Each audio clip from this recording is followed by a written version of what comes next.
You ask Tiger to calculate.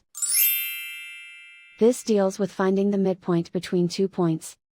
The midpoint between the 2 points is 67.5, 11.5. Let's solve it step by step. Plot the 2 points and calculate the midpoint using the formula.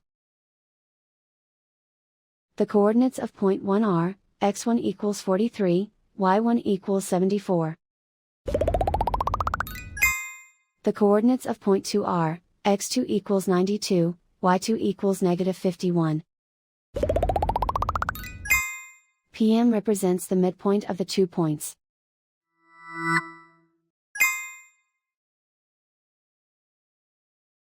Use the x values in the midpoint formula to find the midpoints x. x1 equals 43. x2 equals 92.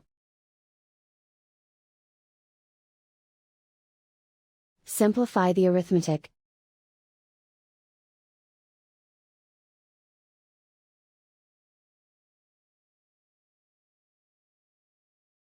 Use the y values in the midpoint formula to find the midpoints y.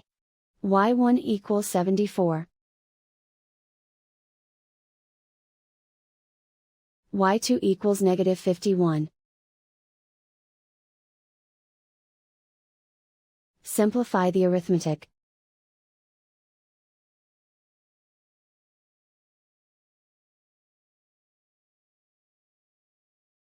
And so, the midpoint is 67.5, 11.5.